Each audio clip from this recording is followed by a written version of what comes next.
Nous vivons dans un monde où on ne prête plus attention à l'impact qu'un mot, qu'une parole, qu'une phrase peut avoir dans la vie d'autrui. Nous vivons d'après la devise « je dis ce que je pense ». Ça veut dire « je suis sincère, je ne suis pas hypocrite ». Mais on oublie qu'on peut être sincère.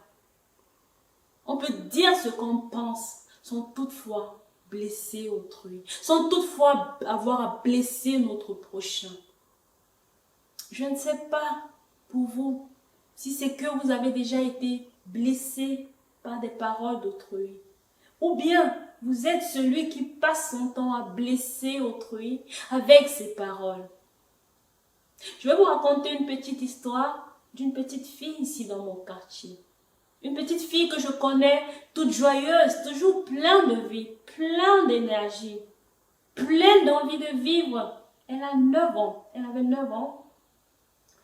Et je la vois, elle rentre de l'école. Moi, je me baladais et je la vois, elle rentre de l'école toute triste. Je lui demande, hey, qu'est-ce qui ne va pas? C'est là où elle me raconte avec un visage tout triste que sa copine lui a fait croire qu'elle aimait, alors que sa copine lui a fait croire qu'elle aimait bien marcher avec elle, qu'elle avait bien à ses côtés, qu'elle aimait bien l'avoir à ses côtés. Alors que derrière son dos, elle a expliqué, elle a raconté plutôt le contraire. Et quand cette petite fille a entendu cela, elle était triste, elle était choquée. Elle se dit, comment cela? Quand elle m'a raconté cela, j'ai compris que c'est la nature de l'homme. L'homme a plusieurs faces, l'homme a 2 faces. Une face qui te présente devant, quand il est devant toi, tout gentil, peut-être quand tu lui poses un problème, il compatit, alors que derrière, il se moque. Une face, quand il est devant toi, il te dit, j'aime bien ta présence, tu es une bonne personne, mais derrière, il mal parle de toi. Il mal parle de tout ce que tu lui as dit. Il mal parle de toi, il raconte tout ce que tu lui as dit. Ça, c'est la nature de l'homme. Quand cette petite fille m'a expliqué cette histoire, ça m'a touchée. Je me suis mise à sa place et j'ai ressenti la tristesse qu'elle a ressentie en ce moment. J'ai compris que un mot peut gâter ta journée. J'ai compris l'impact d'un mot dans la vie d'autrui, dans la vie de notre prochain. Et je lui ai dit, tu sais, ne prête pas attention à ce qu'elle a dit. Tu es une fille pleine de vie, pleine de valeur. Tout d'un coup, elle s'est mise à rire, à sourire avec un merci.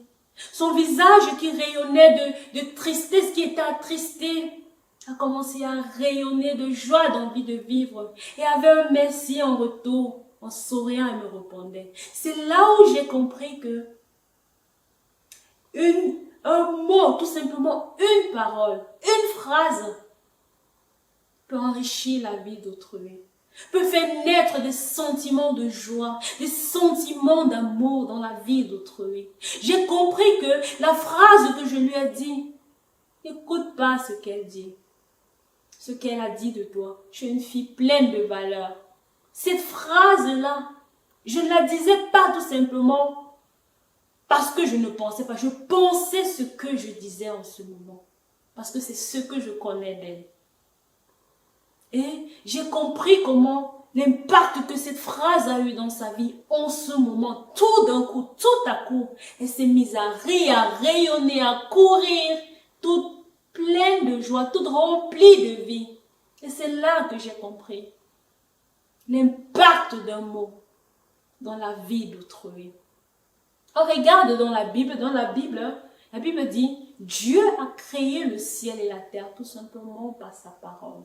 Tout simplement par la parole. Et Dieu a fait l'homme à son image et à sa ressemblance. Ça veut dire que nous avons aussi cet impact-là, nous avons cette capacité-là que par la parole, de faire naître des sentiments de vie dans la vie d'autrui, dans la vie de notre prochain. Comme aussi, tout simplement, par la parole, on peut faire naître la tristesse, on peut faire naître de la haine, de la rancœur dans la vie d'autrui. Je vais vous raconter une deuxième histoire. C'est celle dans la Bible, hein, c'est dans 1 Samuel, je ne sais pas, chapitre 1, peut-être verset 17 à 18. Là, je ne suis pas très sûre, mais c'est dans 1 Samuel, chapitre 1. Anna, elle était une femme stérile. C'est ce que la Bible dit, Dieu l'avait rendue stérile. Elle était mariée à Elkana. Comme par rappel, Elkana, il avait 2 femmes. L'autre, je ne sais pas, j'ai oublié son nom, une femme et une autre femme est Anna. L'autre femme de Elkana avait des enfants, mais Anna n'en avait pas. Et Elkana se moquait pendant plusieurs années de Anna, de sa stérilité, de la stérilité d'Anna. Pendant plusieurs années, elle se moquait de Anna, parce que Anna ne pouvait pas concevoir, parce que Dieu l'avait rendue stérile. Et Anna était triste, elle était choquée, elle avait de l'amertume dans le cœur, parce qu'elle ne pouvait pas avoir d'enfant. Et quand je lis encore ce passage, ça révèle encore la nature de l'homme. L'homme a cette nature-là de pouvoir se moquer, d'avoir tendance à se moquer d'autrui. Parce que autrui n'a pas ce qu'il a en ce moment. Par exemple, un ami vient te raconter ses problèmes, les problèmes par lesquels il passe. Ça peut être des problèmes financiers, ça peut être des problèmes de visa. Je ne sais pas, ça peut être des problèmes qu'il rencontre en ce moment. Au lieu de compatir, au lieu de le soutenir, tu te mets à te moquer de lui par derrière. Tu te mets à l'insulter. Ça, c'est la nature de l'homme. La Bible dit, je crois que c'est dans Luc chapitre 6, verset 45. Laissez-moi un peu prendre mon téléphone pour vérifier cela.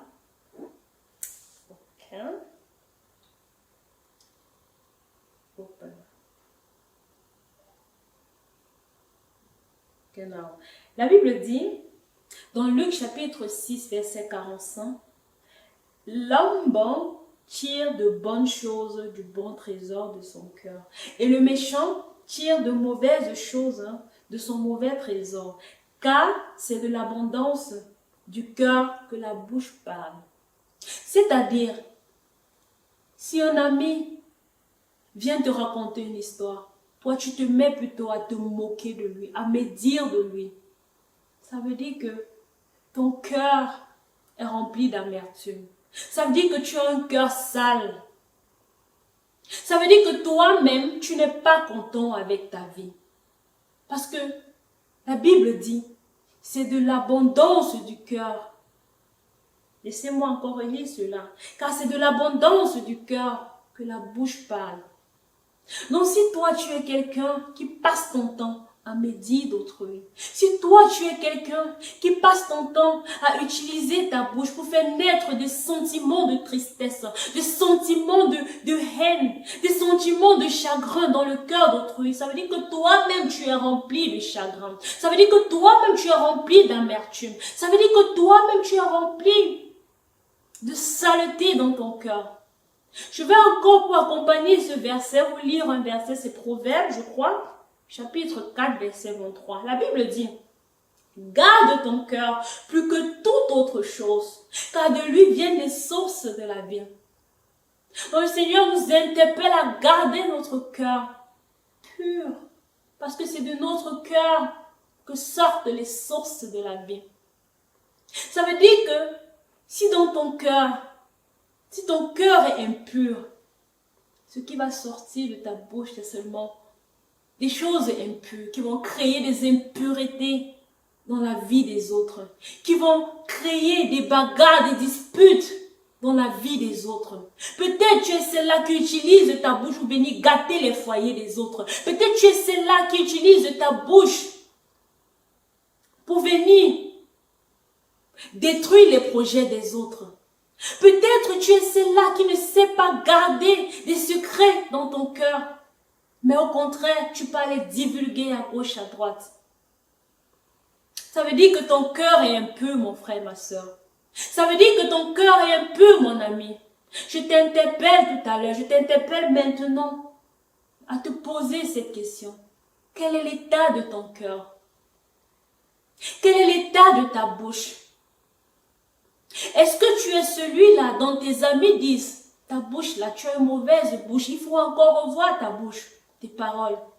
Ou bien tu es celui-là ou celle-là dont tes amis disent, j'aime bien rester à côté de toi parce que tu dégages de l'énergie positive, parce que tu dégages de la joie de vivre, tu me donnes de la joie de vivre. Quand je suis à côté de toi, je me sens contaminée par ta joie de vivre. Quand je suis à côté de toi, c'est comme si j'ai une nouvelle naissance de la vie. C'est comme si j'ai une nouvelle naissance de l'amour. C'est comme si je suis connectée à ta sagesse, à l'intelligence, à cette joie de vivre.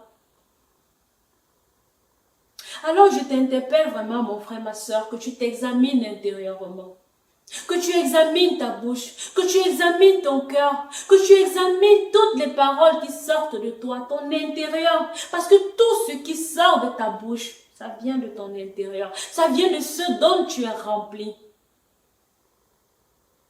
Ça vient de tout ce qui est enfoui dans toi.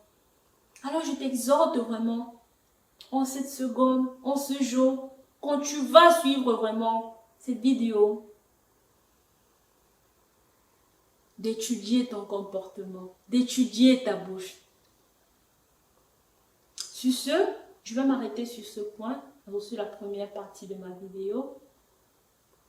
Et avant que je me sépare de toi, permets-moi s'il te plaît de faire une petite prière.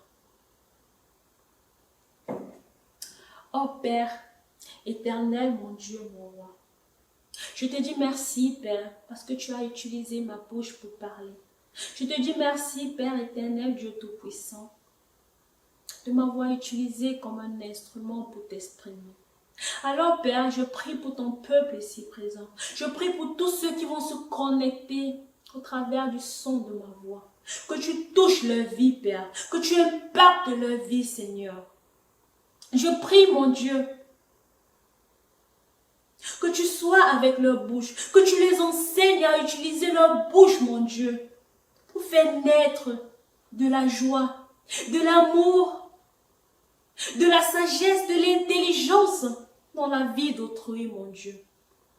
Que leur bouche, Seigneur, soit des instruments pour bénir les autres et non pour maudire. Que sur leur bouche, Seigneur, soit des instruments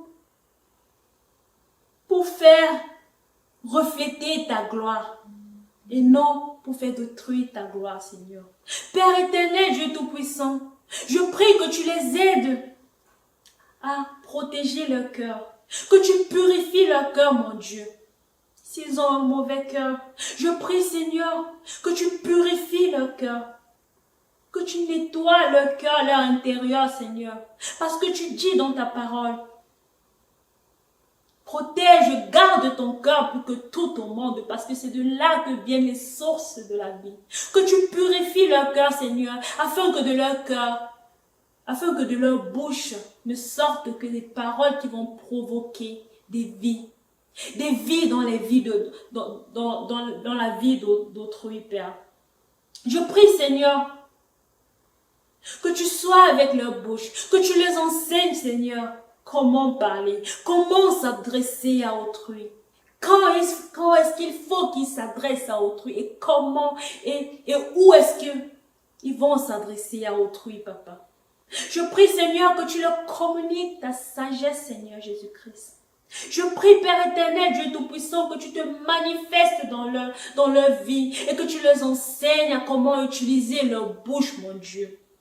Que de leur bouche ne sortent que des paroles, Seigneur, qui vont produire la vie, qui vont faire naître la vie, Seigneur, dans autrui, qui vont faire naître de l'espoir dans autrui, qui vont faire naître, Seigneur, de l'amour dans autrui, qui vont faire naître de l'intelligence, de la sagesse, de la paix dans autrui, Seigneur.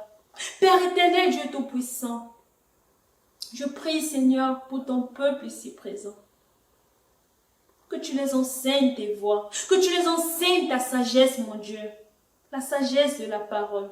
Que même quand il faut critiquer, Père, qu'ils savent critiquer. Qu'ils critiquent avec amour, mon Dieu. Qu'ils savent quand est-ce qu'il faut critiquer, où est-ce qu'il faut critiquer, comment est-ce qu'il faut critiquer, Père. Communique-leur ta sagesse, mon Dieu. J'ai ainsi prié au nom de Jésus. Amen.